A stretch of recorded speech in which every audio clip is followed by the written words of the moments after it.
नमस्कार दोस्तों, हमारे YouTube चैनल पर एक बार फिर से स्वागत है।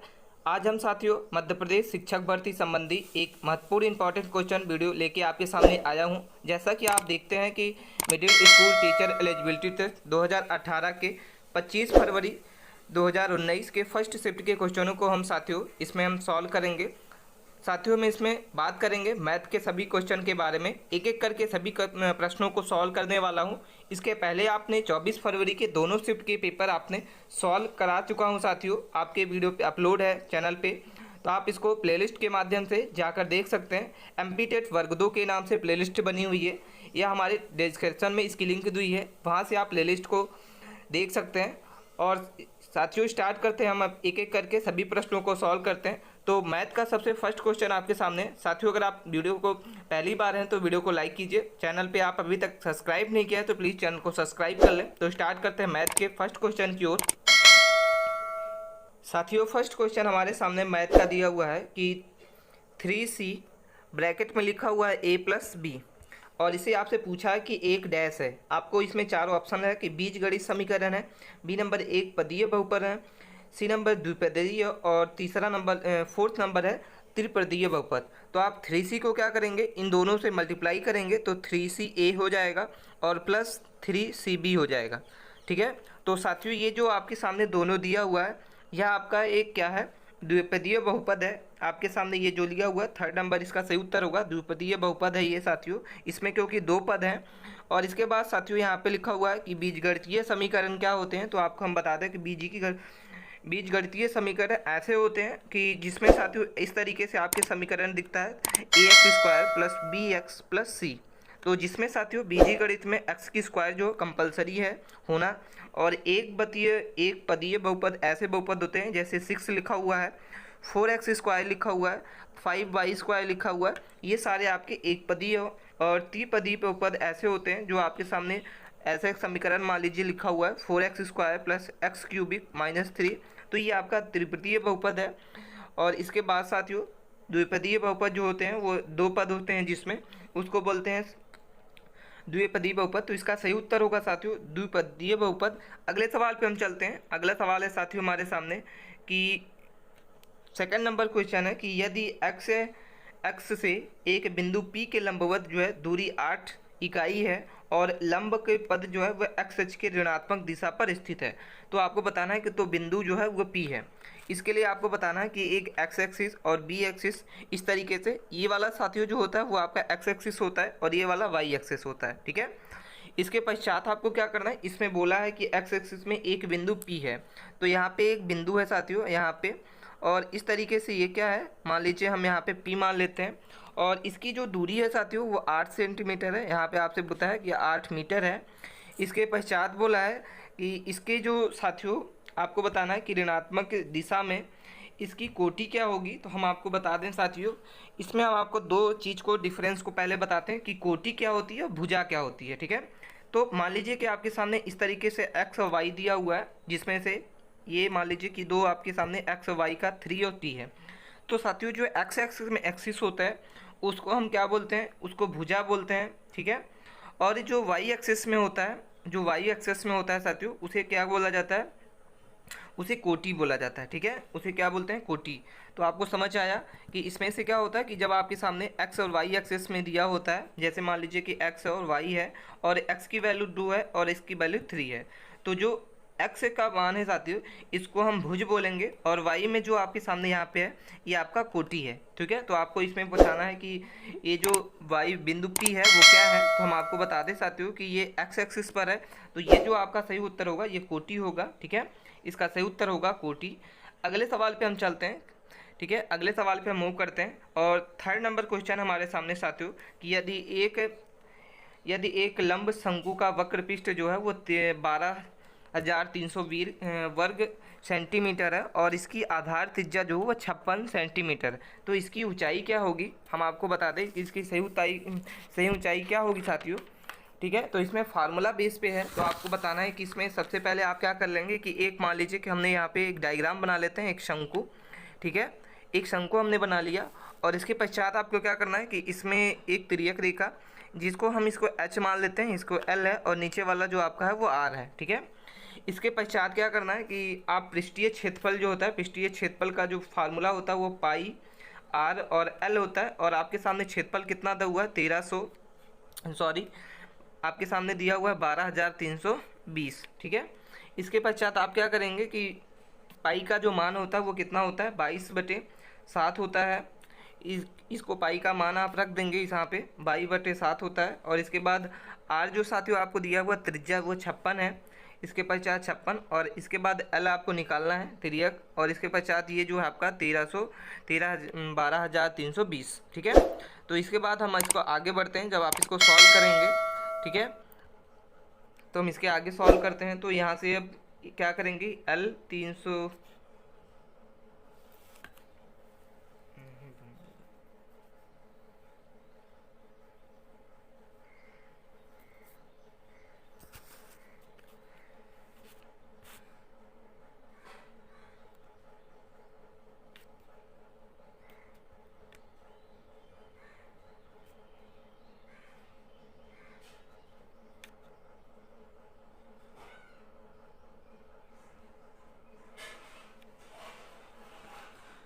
थर्ड नंबर क्वेश्चन दिया हुआ है साथियों हमारे सामने। यहाँ पे लिखा हुआ है कि यदि एक लंब शंकु का वक्रपृष्ठ जो है वो 12,320 वर्ग सेंटीमीटर है, तो एक हम क्या कर लेते हैं, एक शंकु बना लेते हैं इस तरीके से। आप देखा होगा कि शंकु इस तरीके से बनाया जाता है, ठीक है। इसकी आधार की जो त्रिज्या है वो 56 सेंटीमीटर है। तो एक शंकु पे इस तरीके से लंब होता है, इसको साथियों एच बोलते हैं, इसको एल बोलते हैं, और ये वाला जो आपका है इसको आर बोलते हैं। तो आर आपके सामने 56 दिया हुआ है, ठीक है। इसके पश्चात इसकी ऊंचाई आपको जानना है कि इसका h क्या होगा। तो हम आपको बता दें साथियों कि वक्रपृष्ठ का जो फार्मूला होता है वो आपका होता है पाई आर एल, ठीक है, पाई आर एल। और इसका जो क्षेत्रफल है साथियों 12,320 आपके सामने है। तो आप क्या करेंगे कि पाई का जो मान होगा उसको रख देंगे, तो 22/7, और इसके बाद गुणे आर आपके सामने 56 दिया हुआ है, और एल आपको अभी फाइंड करना है। तो एल क्या होगा, इसके बाद आप यहाँ पे इसको लिख लीजिए 1320। इसके बाद आप क्या करेंगे कि एल को इधर रहने देंगे, और इसके पश्चात सभी को इधर ले जाएंगे। जब 12,320, 7 आपका ऊपर चला जाएगा, और नीचे आपका 22, और भागे जो होगा वो 56 होगा। इसको जब आप इस तरीके से काटेंगे साथियों, कि 7 को काटेंगे 56 से तो 8 बार में कटेगा। 8 को जब आप इससे काटेंगे तो ये आएगा 1540, और इसको जब आप मल्टीप्लाई करेंगे, इसको काटेंगे, तो इसका जो आंसर आएगा वो L = आएगा 70, ठीक है। अब आपके सामने L दिया हुआ है, R दिया हुआ है 56। अब आपको क्या निकालना है साथियों, हमको निकालना है ऊंचाई h। तो इसको हम रफ करते हैं साथियों, इसका रफ हम कर दिए। इसके पश्चात इसको आपको क्या करना है, यहाँ से आपको इस तरीके से L पता चल गया कि L क्या होगा आपका 70 होगा, और R आपके सामने 56 दी हुई है। तो इसको हम क्या करते हैं, एक छोटे से टुकड़े में जब आपने इस तरीके से ये समकोण बनता है, आपने पढ़ा होगा, तो L आपको 70 मिल गया, H आपके सामने फाइंड करना है, और R कितना है 56 है। तो L² आप पाइथागोरस का समय निकालेंगे कि L² H² प्लस R²। तो L² कितना है 70 है, स्क्वायर 70 का स्क्वायर, प्लस इसके बाद H² आपको फाइंड करना है, तो आप H² लिख दीजिए। इसके बाद 56 का स्क्वायर, H² को एक साइड ले आइए, और 70² माइनस 56 स्क्वायर आप करेंगे इसमें।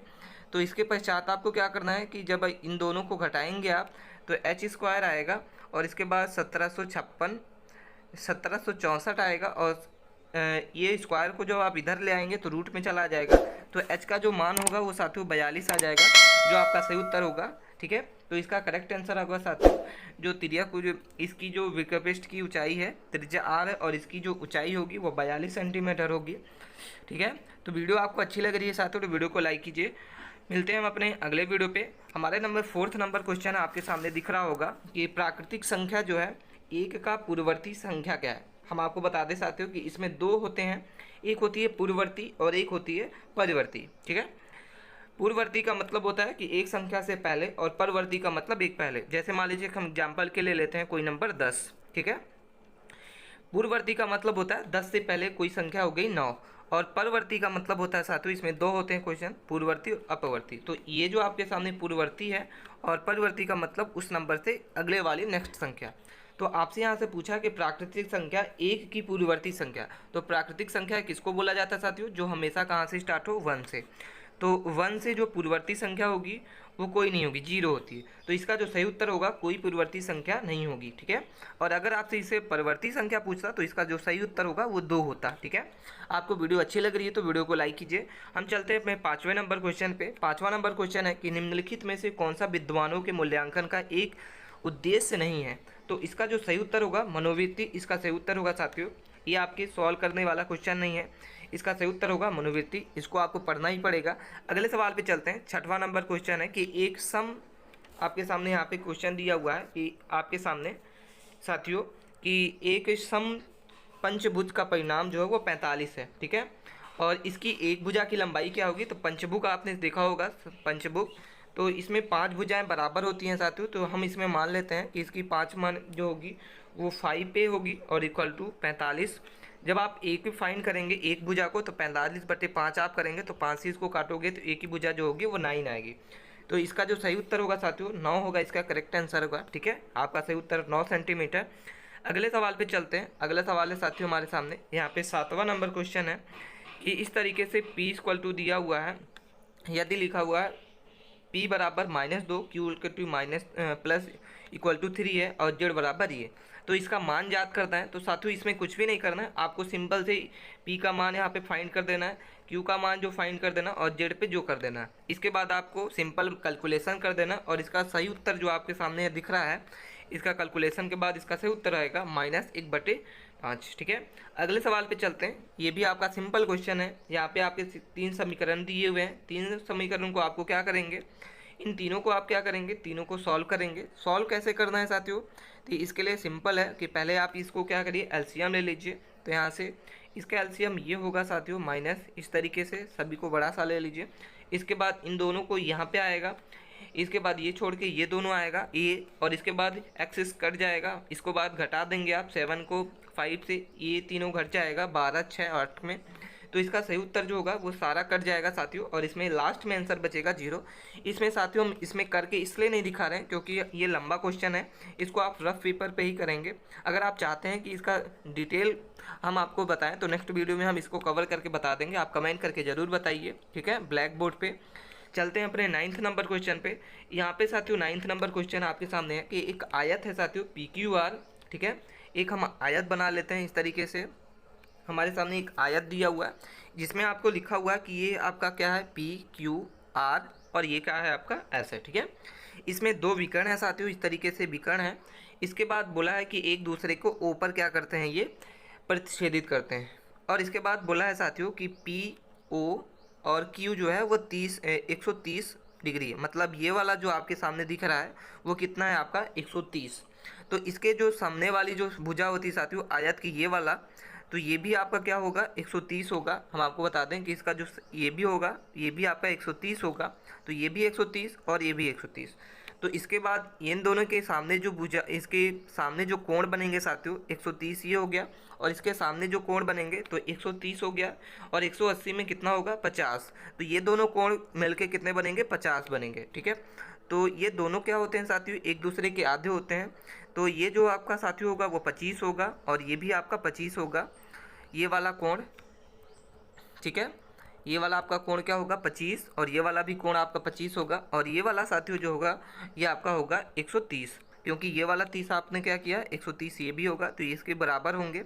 ये भी आपका होगा और ये भी 130 का होगा। मतलब चारों भुजा जो चतुर्भुज का वो 160 360 होता है और 130 है, ये भी 130 और ये दोनों इसके आधे होंगे। तो ये 50 होगा दोनों, और 50 का आधा ये 25 और ये 25। तो आपसे क्या पूछा है साथियों कि इसमें से आपको बताना है ORS। ORS का मतलब आपके सामने O कौन सा है साथियों, O आपका ये वाला है O, और इसके पश्चात R क्या है ये और ये। तो ये वाला आपसे पूछा है साथियों, तो ये वाला जो आपका होगा 25 होगा। इसका सही उत्तर जो 25 डिग्री होगा। हम चलते हैं आंसर की ओर, इसका सही उत्तर 25 डिग्री होगा। चलते हैं अपने 10 नंबर क्वेश्चन पे। 10 नंबर हमारे सामने क्वेश्चन है कि 10 सेंटीमीटर त्रिज्या तथा 60 कोण वाले वृत्त की त्रिज्या खंड क्या होगा, ठीक है।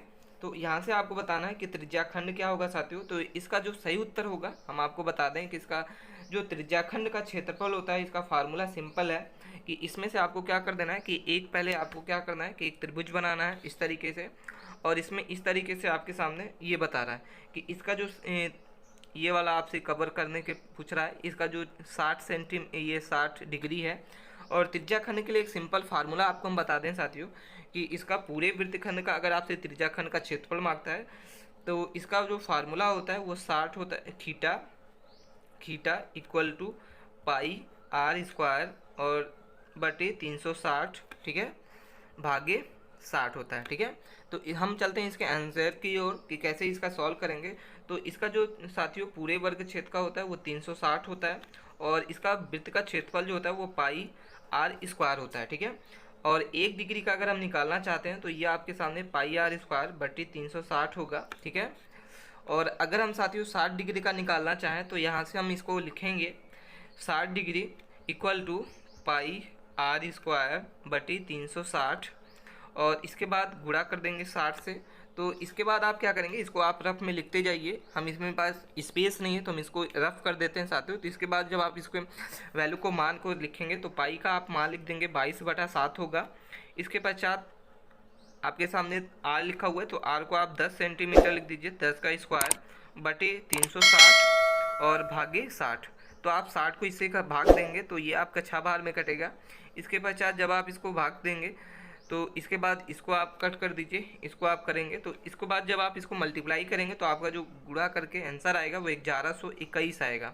ठीक है, आपके क्वेश्चन दिया हुआ होगा कि इसका सही उत्तर क्या होगा, 1121। ठीक है, तो इसका सही उत्तर 1121 ही आएगा साथियों। इसमें आंसर जो है करेक्ट आंसर गलत दिया हुआ है। हम चलते हैं 11 नंबर क्वेश्चन की ओर। 11 नंबर हमारे सामने दिया हुआ है क्वेश्चन कि यहाँ पे आपके सामने दो समकोण क्वेश्चन को हम पढ़ते हैं कि दो समकोण त्रिभुज PQR और DEF इस प्रकार दिए हुए हैं कि Q जो है वह 30 डिग्री, D जो है 30 डिग्री और QP और DE है, ठीक है, बराबर है। यदि त्रिभुज सर्वांगसम है तो इसका संगतता ज्ञात कीजिए। तो सबसे पहले हम क्या करते हैं, दो त्रिभुज बना लेते हैं इस तरीके से, सिंपल। ठीक है, अब आपको क्या बोल रहा है इसमें कि इसमें से दो समकोण त्रिभुज, तो समकोण त्रिभुज साथियों ये जो बना हुआ ये गलत है। तो समकोण त्रिभुज जो बनते हैं वो इस तरीके से बनते हैं। ये आपके समकोण जिसकी एक जो है ये 90 डिग्री होता है। इसके पश्चात क्या बोलते हैं, हम इसके नाम को दे देते हैं। तो ये PQ और R, ठीक है। इसके पश्चात यहाँ पे E है, दूसरा हमारा D है और ये आपका F है। आपको नाम ऐसे देना है कि जो आपका क्वेश्चन यहाँ से बोल रहा है। तो यहाँ पे Q बोल रहा है साथियों, ये कितना है आपका, वो आपका 30 डिग्री है, 30। इसके बाद ये भी आपका क्या है, D आपका जो है ये भी आपका D है, तो ये भी आपका कितना हो जाएगा, 30 हो जाएगा। अब आपके बोल रहा है कि QP जो है, QP ये जो आपका है ये अब आपका साथियों, और DE ये भी आपका देखो मैच कर रहा है, तो ये बराबर है। इसके बाद बोल रहा है कि इसको आप क्या बोलेंगे, तो साथियों इसमें आप इस तरीके से इसको जब आप ले जाएंगे पढ़ेंगे तो ये क्या हो जाएगा, PQR सर्वांगसम है किसके, EDE के। तो यहाँ पे देखोगे कि कौन सा ऑप्शन आपका सही है। तो इसमें 4 वाला जो आंसर है साथियों, PQR सर्वांगसम है DE के, तो इसका सही उत्तर हो जाएगा साथियों 4 नंबर। इस तरीके से क्वेश्चन सॉल्व होगा। 12 नंबर क्वेश्चन हमारे सामने दिया हुआ है कि त्रिभुज PQR एक समद्विबाहु त्रिभुज है, ठीक है, जिसमें PQ जो है वो PR के बराबर है। इसमें शीर्षलंब RE और QG जो है R एवं Q से भुजा साथियों यहाँ पे PQ और खींचा गया है। यदि एक शीर्षलंब जो है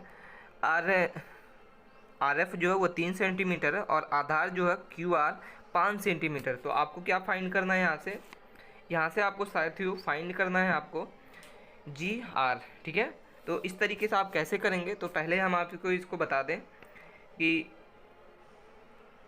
इस तरीके से आप इसको एक क्या बनेंगे, समद्विबाहु त्रिभुज बना लेंगे।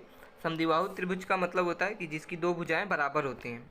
इसके पश्चात PQR आप इस तरीके से नाम दे देंगे PQR, और इसके बाद बोला है कि PQ जो है वो PR से बराबर है, मतलब ये वाली जो आपकी बराबर है इन दोनों से।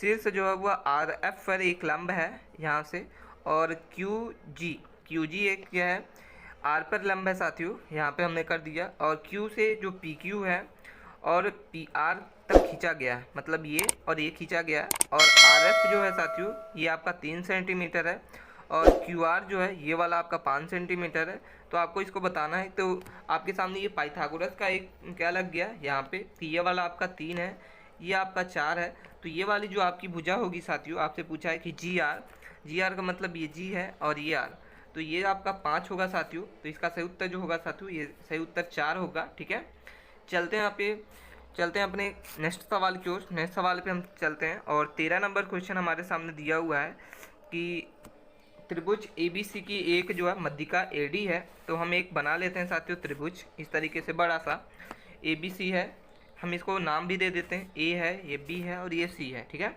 इसके बाद बोल रहा है कि AD जो है एक लंब है M, हम यहाँ से क्या कर देते हैं, एक D है जो लंब है साथियों। अब इसके बाद बोल रहा है कि एक AD पर एक मध्य बिंदु जो है वह M है, इसके पश्चात DMD, इसके बाद बोला है कि B, इस तरीके से ये आपके सामने यहाँ से हम मिला देते हैं इसको। अब ये वाला एक त्रिभुज आपके सामने बन गया कि B, यहाँ से ये B है साथियों, BMD, मतलब ये वाला त्रिभुज जो है का क्षेत्रफल जो है वो कितना है, वो 2.5 है। ठीक है, तो आपको बताना है कि त्रिभुज AFL का क्षेत्रफल क्या होगा। तो हम आपको बता दें साथियों कि अगर ये वाली आपकी भुजा है तो ये भी आपका भुजा होगा, तो ये जब ये भी आपका सेम होगा, तो ये वाला जो आपका बनेगा साथियों, ये आपका क्या बन जाएगा, ये इसका आधा है साथियों, तो ये भी आपका क्या जाएगा, 5 बन जाएगा। ठीक है, तो जब ये 5 है तो ये भी आपका 5 बन जाएगा। ठीक है, तो इसका त्रिभुज ABC का जो क्षेत्रफल होगा साथियों वो 10 वर्ग सेंटीमीटर हो जाएगा, इसका सही उत्तर होगा। ठीक है, मतलब आप नहीं समझे, कैसे आपको समझना है कि ये वाला क्षेत्रफल आपके सामने दिया हुआ है साथियों 2.5, तो ये क्या है, इस वाले त्रिभुज का ये क्या है, आधा है, तो मतलब ये है, तो अगर हम पूरे का निकालना चाहें तो इसका दुगुना होगा, तो मतलब ये 2.5 है तो ये 5 होगा, तो ये इसका आधा है साथियों 5 है, तो इसी तरीके से ये वाला जो होगा इसका फुल होगा, तो ये भी 5 होगा। तो पूरा अगर हम आपसे मांगें तो इसका क्या होगा क्षेत्रफल, तो हम आपको बता दें कि इसका सही उत्तर होगा 10 सेंटीमीटर स्क्वायर।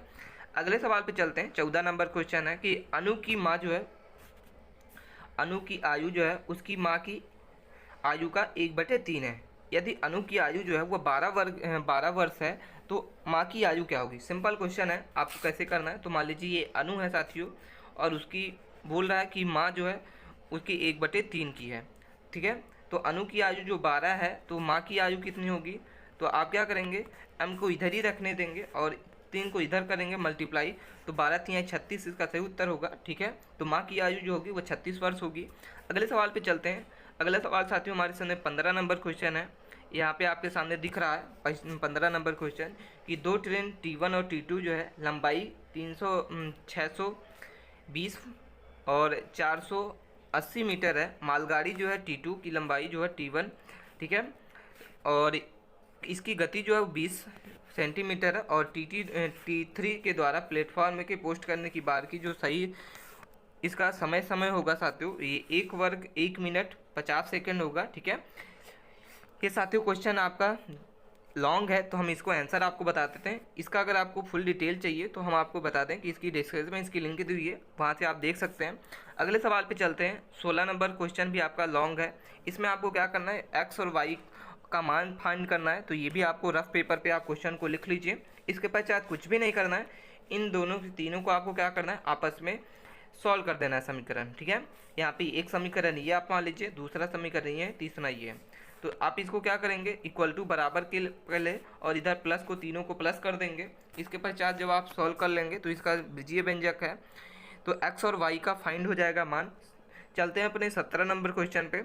17 नंबर क्वेश्चन आपके सामने दिखा हुआ है कि यदि एक अल्फा और बीटा जो बहुपद ये आपके सामने दिया हुआ है कि x² - 5x + k, और इसका जो जहाँ साथियों अल्फ़ा माइनस बामा का यहाँ पे 1 दिया हुआ है। अब आपसे पूछा कि k क्या होगा। ठीक है, तो हम आपको बता दें साथियों कि जो k होगा वो क्या होगा, तो इसमें से आपको क्या करना है, सबसे पहले इसमें से कोई एक वैल्यू आपको यहाँ से निर्धारित करना है कि इसमें से क्या करें हम कि माइनस हो जाए।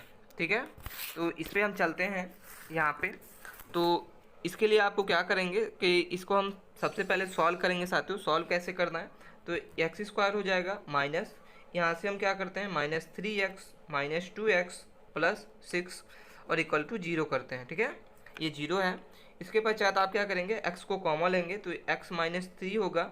इसके पश्चात -2 और यहाँ से x - 3 आप कॉमा ले लेंगे। ठीक है, इसके पश्चात ये 0 हो जाएगा। इसके बाद आपको क्या करना है, x - 3 हो जाएगा और ये हो जाएगा x - 2। ठीक है। तो मतलब यहाँ से क्या हुआ कि x की वैल्यू 2 आपके सामने 2 वैल्यू निकल के आई, x इक्वल टू आपके सामने क्या आई 3 और एक आई 2। तो इसका सही उत्तर जो होगा साथियों 6 होगा, इसका सही उत्तर 6 करेक्ट आंसर होगा। अगले सवाल पे चलते हैं। अगला सवाल यहाँ पे साथियों हमारे सामने दिया हुआ है, ठीक है। और 19 नंबर क्वेश्चन है कि यहाँ से आपके सामने दिया हुआ है कि 2x4 plus x cubic minus 14x² plus ये एक घटक जो है साथियों ये आपके सामने दिया हुआ है कि x² माइनस ये है। तो इसके बाद क्या करना है साथियों, यहाँ से कि k का मान फाइंड करना है। तो आप इसको करिए, इसको आप कैसे सॉल्व करेंगे तो हम आपको बता दें कि इसको आप क्या करेंगे x² minus x plus 1 equal to 0 आप करेंगे, ठीक है। इसके बाद आप इसको x को कॉमा लेंगे तो यहाँ से आएगा x माइनस ये माइनस कॉम ये और x माइनस 1 इक्वल टू 0 आएगा। इसके पश्चात आप क्या करेंगे x माइनस 1 आएगा और x प्लस 1 आएगा, सॉरी माइनस ही होगा यहाँ पे, x माइनस यहाँ से 1 और इक्वल टू 0। तो x का मान जो होगा वो 1 1 आएगा। तो x का मान आप यहाँ पे पुट कर दीजिए। तो आपको पुट करना है x इक्वल टू 1। तो जब आप इसको x को पुट करेंगे यहाँ से 1 तो इसका जो k का मान आएगा वो 1 आएगा साथियों, इसका सही उत्तर होगा। अगले सवाल पे चलते हैं। अगला सवाल 20 नंबर क्वेश्चन है। आपके सामने एक पैटर्न दिया हुआ है कि -7, इसके बाद -1, 5 और इसके बाद 17। इसमें आपको बताना है साथियों कि इसका जो सही उत्तर होगा क्या होगा, इसमें कौन सा पैटर्न लगा हुआ है। तो हम आपको इसमें बता दें कि अगर आप इसमें क्या करेंगे +6 करते हैं, इसमें भी +6 करते हैं तो आपको ये आएगा। इसमें आप +6 करते हैं तो 11 आएगा यहाँ पे, और इसके बाद फिर से +6 करते हैं तो इसमें 17 आएगा। मतलब ये जो आपके पैटर्न है इसका सही उत्तर जो होगा 11 होगा, इसका सही उत्तर होगा, ठीक है। अगले सवाल पे मूव करते हैं और अगला क्वेश्चन हमारे सामने 21 नंबर क्वेश्चन हमारे सामने साथियों कि यहाँ के आपके सामने दिया हुआ है कि 98,701 की पूर्ववर्ती और 98,71 की परिवर्ती के अंतर बताइए, ठीक है।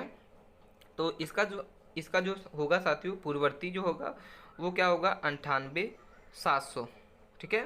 और इसी का साथियों क्या होगा, इसका जो होगा 98 माइनस करेंगे, अंतर का मतलब ये होता है 98,702, ठीक है। 98 का मतलब क्या होगा, इसमें अगर आपको बता दें तो इसका जो होगा साथियों, इसको हम छोटा करके लिखते हैं। इसका जो होगा साथियों पूर्ववर्ती संख्या जो होगा वो होगा 98,700, ठीक है। और अंतर आपसे पूछा तो माइनस कर दीजिए, और इसका आपको बोला परिवर्ती, तो परिवर्ती का मतलब क्या होता है कि इसके बाद का, तो इसका होगा 98,72। तो दोनों को आप जब घटाएंगे तो ये 10 है, और इसमें जब 10 को 2 से घटाएंगे तो 8 आएगा। तो जिसका लास्ट डिजिट 8 होगा वही आंसर होगा। तो बस एक ही ऑप्शन में आपके सामने दिया हुआ है, तो आप इस तरीके से भी क्वेश्चन को आप सॉल्व कर सकते हैं। तो इसका सही उत्तर जो होगा 4th नंबर होगा। अगले सवाल पे चलते हैं। 22 नंबर क्वेश्चन है आपके सामने कि 10, 20 और 30 का महत्तम समावर्जन GCT आपको फाइंड करना है। ग्रेटेस्ट कॉमन डिवाइजर जिसको बोला जाता है, इसी को बोला जाता है HCF भी बोला जाता है, हाइयर कॉमन फैक्टर। तो इसको कैसे करेंगे आप, तो इस तरीके से 10 करेंगे, 20 और यहाँ से 30। इसको जो आप फाइंड करेंगे साथियों तो 10 से हम भाग देते हैं तो 1, 2 और 3। तो इसका ग्रेटेस्ट फाइंड जो होगा वो 10 होगा साथियों, हाइयर कॉमन फैक्टर 10 इसका सही उत्तर है। अगले सवाल पे चलते हैं साथियों। अगला सवाल हमारे सामने है कि यहाँ पे दिया हुआ है कि अब श्रेणीय यहाँ पे शीर्षक संग्रह के रूप में जाना था सूक्ष्म शिक्षण माइक्रो टीचिंग, इसका सही उत्तर होगा। अगले सवाल पे चलते हैं। 28 नंबर क्वेश्चन हमारे सामने साथियों दिया हुआ है कि 7 लड़कों का माध्य जो है वजन कितना है, वो आपका 45 किलोग्राम है। उनमें से 6 का वजन जो है ये आपके सामने बताया गया है कि 53 किलोग्राम, 45 किलोग्राम, 40 किलोग्राम, 37 किलोग्राम और 42 और 50। तो 7वें लड़के का वजन आपको फाइंड करना है साथियों। तो कैसे करेंगे हम आपको बता दें इसका कैसे करेंगे। तो 7वें का निकालना है तो आप 6 को पहले आप क्या करिए यहाँ से जोड़ लीजिए। कैसे जोड़ेंगे, तो यहाँ से आपके दिया हुआ है कि 53 है, इसके पश्चात आपके सामने 45 है, तो आप इस तरीके से इसको जोड़ेंगे। उसके पश्चात 40 है, उसके पश्चात 37 है, उसके पश्चात 42 है, उसके पश्चात 50 है, ठीक है। इसके बाद आप क्या करेंगे, 50 के बाद प्लस में 7वां नंबर हमको नहीं पता तो हम इसको x मान लेंगे, डिवाइड करेंगे किससे, 7 इसमें है 7, और बराबर में क्या दिया हुआ है साथियों, इन सबका वजन जो है वो 45 माध्य है। तो यहाँ पे 45 कर दीजिए। 7 को 45 से जब आप भाग देंगे साथियों, 7 को भाग देने से क्या होगा कि आपके सामने x का जो मान होगा इसके यहाँ पे 48 आएगा। 7 को आप भाग देने के बाद इन सभी को जोड़ने के बाद आप इसको भाग दे के निकाल सकते हैं। इसका सही उत्तर होगा 48। ठीक है, अगले सवाल पे चलते हैं। और 29 नंबर क्वेश्चन हमारे सामने यहाँ पे आपको दिया हुआ है कि x² 2x² -8, ठीक है, और भागे आपके सामने 8 -2x, ठीक है। इसको आपको बताना है कि इसकी घात क्या होती है। घात का मतलब होता है साथियों कि x की पावर जो n होता है उसी को घात बोला जाता है, जिसको पावर बोलते हैं। तो इसमें आप कैसे सॉल्व करेंगे, तो हम आपको इसको बता दें कि अगर हम इसमें क्या करें कि माइनस को कॉमा ले लें, यहाँ पे इसको सॉल्व करते हैं। माइनस अगर हम यहाँ से कॉमा ले लें तो 8 होगा -2x होगा, ठीक है। और इसी तरीके से 8 -2x, तो 8x 2x ऊपर भी है और 8 -2x ऊपर है तो नीचे कट जाएगा, तो इसका जो सही उत्तर होगा -1 आएगा, ठीक है। तो इसका मतलब ये है कि इसमें कोई भी यहाँ पे आपकी घात नहीं, तो इसका सही उत्तर जो होगा वो 0 होगा, ठीक है। अगले सवाल पे चलते हैं। तीसरा नंबर हमारे सामने क्वेश्चन है, तीसरा नंबर कि विभिन्न प्रकार के समुच्चय को उदाहरण देने के लिए क्रियात्मक विधियाँ क्या होती है। तो इसका सही उत्तर जो होगा आपका साथियों वो आपका होगा वर्गीकरण, इसका सही उत्तर है, ठीक है। साथियों आपको वीडियो अच्छी लग रही है तो वीडियो को लाइक कीजिए, और आप अभी तक चैनल को सब्सक्राइब नहीं किया तो प्लीज़ चैनल को सब्सक्राइब कर लें। इसी तरीके से डेली वीडियो देखने के लिए हम चलते हैं अपने नेक्स्ट सवाल की ओर। और 31 नंबर क्वेश्चन हमारे सामने दिया हुआ कि रैखिक समीकरण जो है, एक आपके सामने रैखिक समीकरण दिया हुआ है 2x + 5y = 10, ठीक है। तो इसमें से आपको बताना है कि कौन सा बिंदु जो है एक्स एक्सिस पर मिलता है। तो अगर आपके सामने ऐसा क्वेश्चन आपके सामने लीनियर इक्वेशन कहा जाता है, तो आप इसको कोशिश करिए कि आप क्वेश्चन से ही इसको जो आपके सामने ऑप्शन दिए हुए हैं उन्हीं से आप इसको सॉल्व करें। तो हम पहले यहाँ पे आपके सामने दिया हुआ है, ये जो आपके सामने दिया हुआ है साथियों, तो x का मान होता है 0 और y का मान होता है 2। तो आप इन चारों में से सॉल्व करने की ज़रूरत करिए कि इसमें से जो आपके दोनों इक्वेशन बराबर आ जाते हैं वही आपका आंसर सही होगा। तो हम इसमें कैसे पुट करेंगे, तो सबसे पहले जब आप x का आपको फाइंड करना है तो x 0 नहीं होगा, तो ऑप्शन आपका सही पहले से कट गया कि x आपको निकालना ही है तो 0 नहीं हो सकता। दूसरे ऑप्शन पे चलते हैं। दूसरा ऑप्शन आपके सामने x = 1 है और y = 2 है। तो जब आप इसको यहाँ से करेंगे तो यहाँ से क्या होगा साथियों, पहला आपके सामने दिया हुआ है कि जब आप यहाँ से करेंगे तो ये 2 आएगा, और यहाँ से क्या होगा 5 में 2 करेंगे तो ये 10, तो यहाँ 12 आ जाएगा = 10 है। तो ये आपका ऑप्शन गलत हो गया, दोनों साइड में 10 आना चाहिए। तीसरा नंबर पे हम चलते हैं। तीसरा ऑप्शन आपके सामने यहाँ पे है 5, ठीक है। तो 5 को जब आप यहाँ से x = 5 रखेंगे तो 5 दूनी 10 हो जाएगा, -0 है तो y = 0 करेंगे, 0 = 10 हो जाएगा, तो 10 = 10, ठीक है। तो मतलब ये ऑप्शन आपका सही है। थर्ड नंबर क्वेश्चन आपका सही है, ठीक है। तो इसका सही उत्तर होगा x एक्सिस पे मिलता है क्या 5 और 0, तो इसका सही उत्तर होगा। ऐसे क्वेश्चन आपके सामने आते हैं तो आप कोशिश करिए कि आप ऑप्शन से ही इसको सॉल्व करने की ज़रूरत है।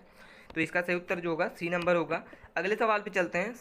आपके सामने 32 नंबर क्वेश्चन आपके सामने एक समीकरण दिया हुआ है, यहाँ पे लिखा हुआ है, और इसमें से आपको बताना है कि इसमें से गुणधर्म क्या होगा। तो हम आपको बता दें इसका सही उत्तर जो होगा आपका वितरात्मक गुण, और समुच्चयीकरण इसका सही उत्तर होगा सहचारी गुण। अगले सवाल पे चलते हैं। 33 नंबर क्वेश्चन आपके सामने दिया हुआ है कि समीकरण आपके सामने है कि x - 9 = 12, ठीक है। तो x का मान याद करना है, तो x² बराबर आपको 12, 9 को आप इधर ले आएंगे तो ये माइनस में आएगा, तो x = 3, तो इसका सही उत्तर जो होगा x का जो मान होगा वो 3 होगा। इतने सिंपल भी क्वेश्चन आते हैं साथियों, तो आप इसको सॉल्व भी कर सकते हैं।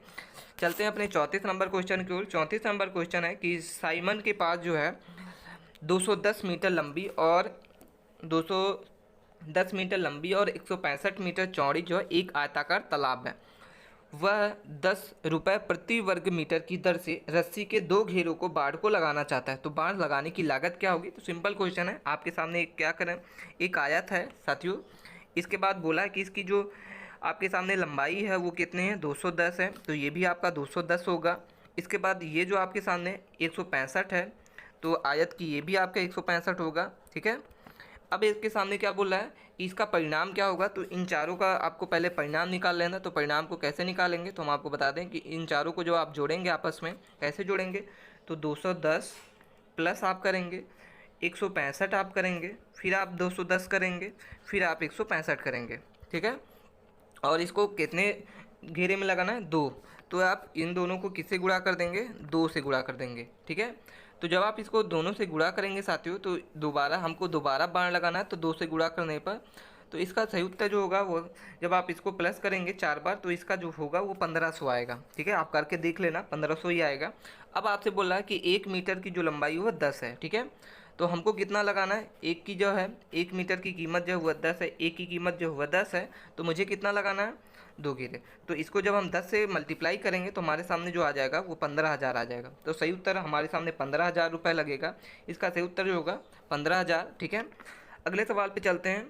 अगला सवाल हमारे सामने 35 नंबर क्वेश्चन है कि यदि वाई अक्ष से एक बिंदु की लंबवत जो है दूरी 4 इकाई है तो बिंदु आपको फाइंड करना है। तो हम आपको बता दें कि एक्स और इस तरीके से आप करेंगे, ये एक्स एक्सिस है और ये वाला वाई एक्सिस है। ठीक है, इसके पश्चात आपको क्या करना है, इसमें आपको बताना है कि कौन सा निर्देशांक होगा।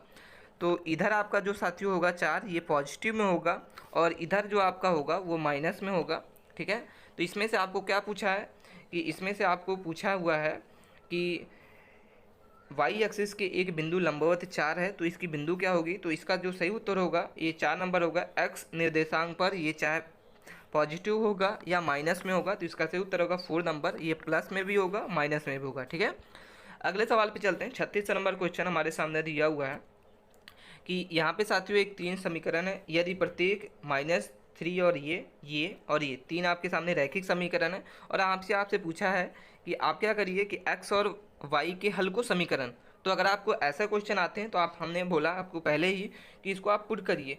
पहला आपके सामने यहाँ पे लिखा हुआ है y = x-3। पहले क्वेश्चन पे हम चलते हैं, पहले को आप इसको सॉल्व करिए। तो y कितना है 6 और इसके पश्चात क्या हुआ है y कितना -3 और -3। तो जब आप इसको करेंगे तो 6 बराबर -6, तो मतलब ये ऑप्शन आपका गलत है। दूसरे पे चलते हैं। दूसरा आपके सामने y प्लस है, y = x+3। तो y कितना दिया हुआ -3 दिया, y = 6 दिया। पहले पे हम चल रहे हैं, y x की जगह पे हम -3 रखेंगे और y की जगह पे 6 रखेंगे। तो y की जगह पे हमने 6 रख दिया और यहाँ पे x की जगह पे -3 और ये, तो ये भी क्वेश्चन आपके सामने यहाँ पे देखोगे -3 और +3 कट जाएगा तो 0 आ जाएगा, 6 के बराबर नहीं है, तो ये भी आपका ऑप्शन गलत हो गया। तीसरा आपके सामने ऑप्शन दिया हुआ है कि x + y = 3। तो x का मान कितना है -3, y का क्या है +6 है और =3। जब आप इसको घटाएंगे तो 3 = 3, मतलब ये आपका दोनों जो है वो सही आ रहा है। 3 भी इधर भी है इधर भी, मतलब ये ऑप्शन आपका सही है। ठीक है, तो इस तरीके से आप छोटे छोटे क्वेश्चनों को ऑप्शन के द्वारा भी इसको सॉल्व कर सकते हैं। इसका सही उत्तर जो होगा आपका 3rd नंबर होगा, ये ऑप्शन आपका सही है। ठीक है, अगले सवाल पे चलते हैं।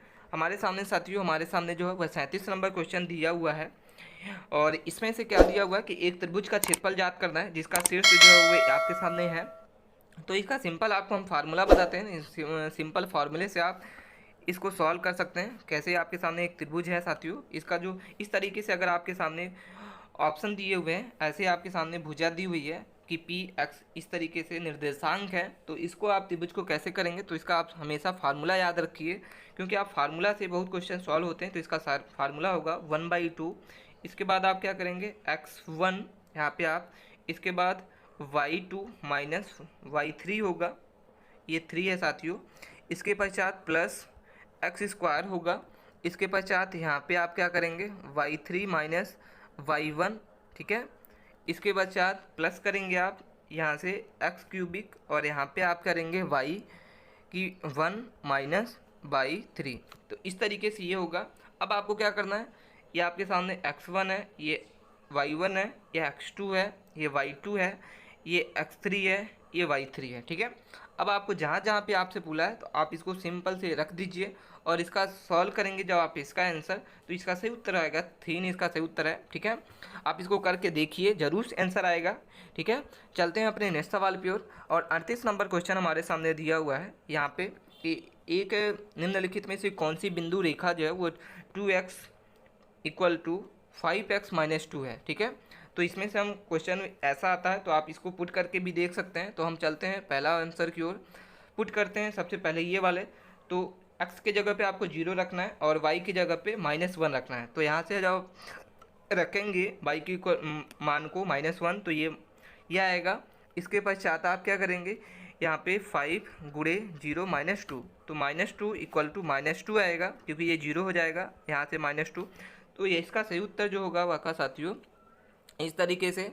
ठीक है, इसके पश्चात जो होगा आपको कोई भी ऑप्शन नहीं दिखेगा, ये आपके सामने यहाँ पे दिखिए। और इसके पश्चात आप क्या करेंगे, इसका सही उत्तर जो होगा वो 3rd नंबर, इसका करेक्ट आंसर होगा ये। चलते हैं अपने, अब यहाँ से पूछा हुआ है कि स्थित नहीं है, ठीक है। तो स्थित नहीं है का मतलब ये भी स्थित होगा, ये भी स्थित होगा। ये वाला ऑप्शन अगर आप करते हैं इसको पुट करके तो ये वाला स्थित नहीं होगा, तो इसलिए इसका आंसर जो होगा -2 और -6 होगा। चलते हैं अपने 41 नंबर क्वेश्चन की ओर। 41 नंबर क्वेश्चन हमारे सामने दिया हुआ है कि भुज जो है भुजांक जो के नाम से जाना जाता है। तो हम आपको बता दें, पहले भी आपको हम बताए हैं कि इसमें से ये x है आपका और ये वाला y है, ठीक है। तो ये वाला साथियों x जो होता है वो आपका क्या होता है, x आपका भुज होता है और y जो होती है वो कोटि होती है। तो यहाँ पे आपको भुज के नाम से किसको जाना जाता है, तो x के जाना जाता है।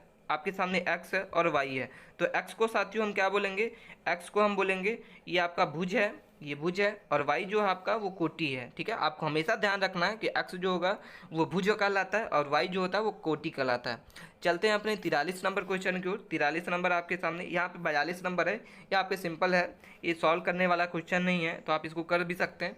43 नंबर क्वेश्चन हमारे सामने है कि एक रबर ट्यूब की लंबाई जो है 44, एक रबर ट्यूब की लंबाई जो है 44 है सेंटीमीटर। यदि उसे दोनों छोर है, ये दोनों छोर हैं साथियों, इन दोनों छोर को जोड़ दिया जाए तो एक वृत्त बन जाता है, ठीक है। अब आपके सामने बोल रहा है कि वृत्त का बना क्षेत्रफल आपको फाइंड करना है, ठीक है। वृत्त का फाइंड करना है, तो आपको बता दें हम कि वृत्त का जो क्षेत्रफल होता है वो क्या होता है, ठीक है। ये 44 है, ये भी 44 हो जाएगा। तो वृत्त का जो परिधि आपको बता दें कि वृत्त की परिधि जो होगा वो 2πr और = 44 हो जाएगा। तो r को आप फाइंड करेंगे यहाँ से, तो 44, यहाँ से आप 7 को पाई का मान रख देंगे तो 22/7 हो जाएगा 2। तो जब आप इसको काटेंगे तो r जो होगा वो आपका आ जाएगा 7, ठीक है।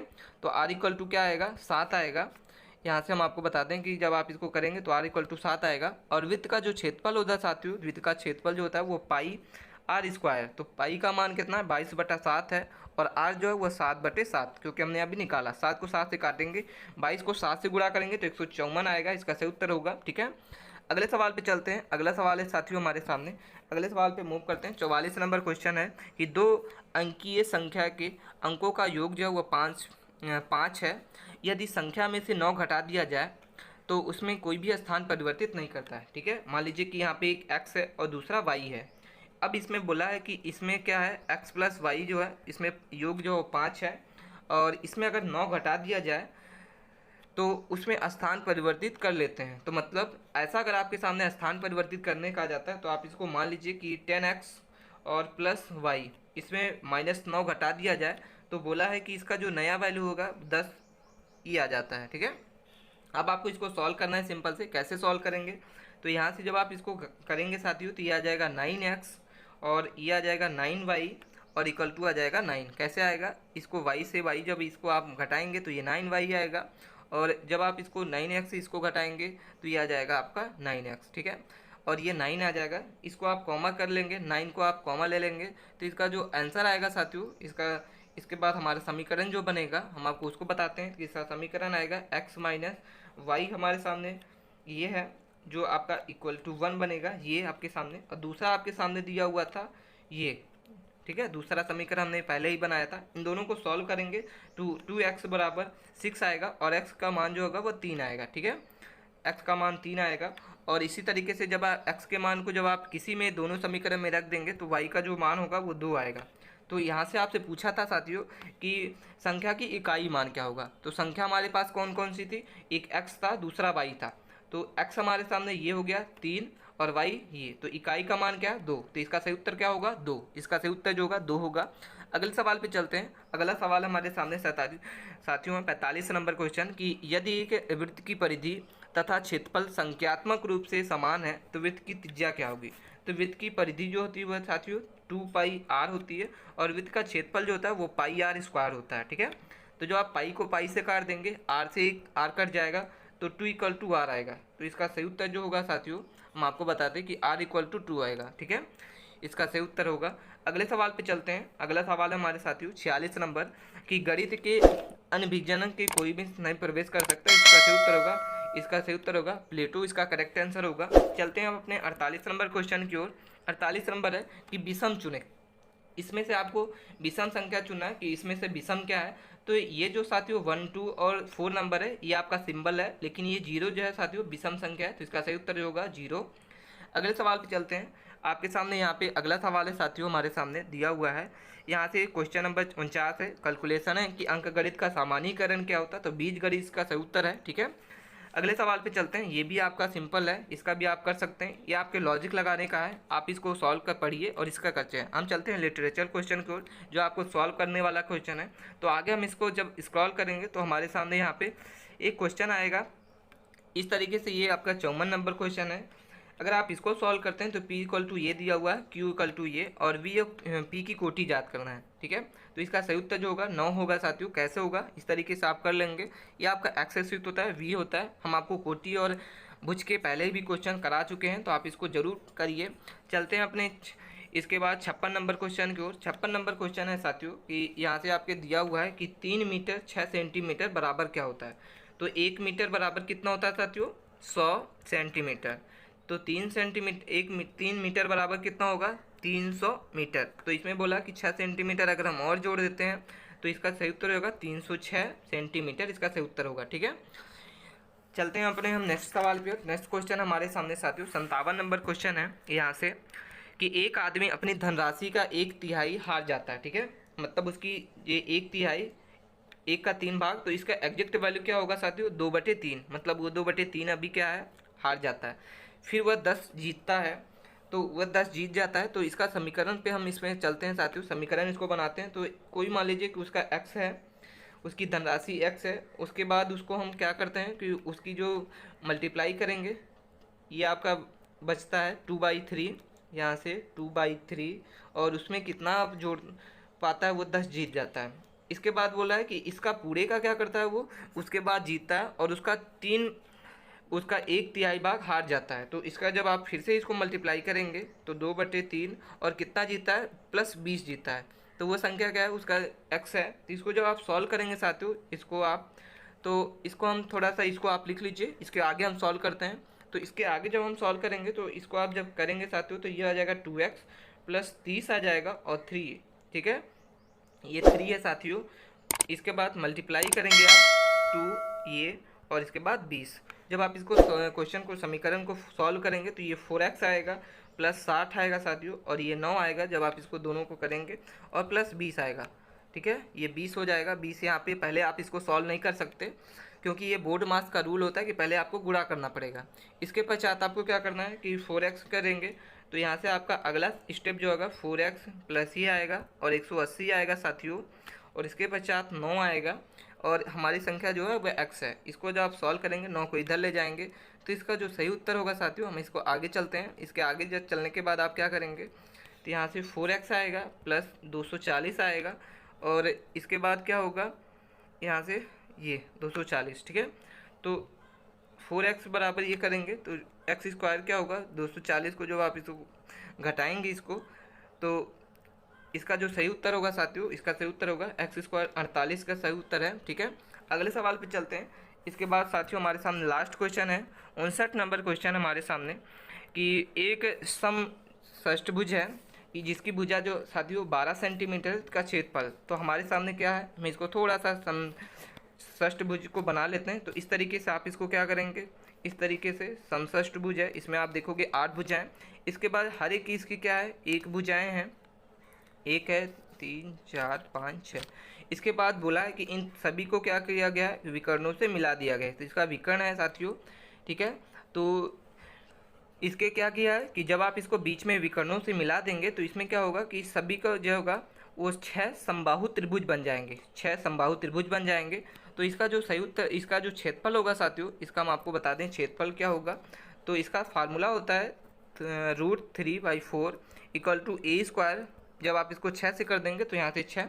इसके बाद a के वैल्यू क्या है, तो a का मान जो है 12 है साथियों। तो 12 को आप क्या करेंगे कि 2 बार मल्टीप्लाई करेंगे, तो √3/4 होगा 12 × 12 और प्लस 6। ठीक है, 4 को इसको भाग दे देंगे। इसके बाद जब आप इसको गुणा करेंगे तो इसका जो सही उत्तर आएगा साथियों, आएगा 216। ठीक है, इसका सही उत्तर जो आएगा 216 आएगा साथियों, √3 इसका सही उत्तर है। तो ये थे साथियों हमारे महत्वपूर्ण क्वेश्चन जो आपके इसके बाद ये आपके सामने दिया हुआ है कि निम्नलिखित में से गलत व्यंजक ज्ञात करना है, तो इसका सही उत्तर जो होगा वो आपका होगा ए और बी दोनों। तो ये थे साथियों हमारे महत्वपूर्ण 60 क्वेश्चन जो आपके मैथ के क्वेश्चन पूछे गए थे आपके 25 फरवरी 2019 के क्वेश्चन एमपीटेट के। आपको वीडियो कैसी लगी हमें कमेंट करके जरूर बताइए साथियों, और इसी तरीके से डेली क्वेश्चन देखने के लिए चैनल को सब्सक्राइब कर लें, अपने दोस्तों के पास शेयर करना ना भूलें। तब तक के लिए बने रहिए, मिलते हैं हमारे नेक्स्ट वीडियो के लिए। धन्यवाद।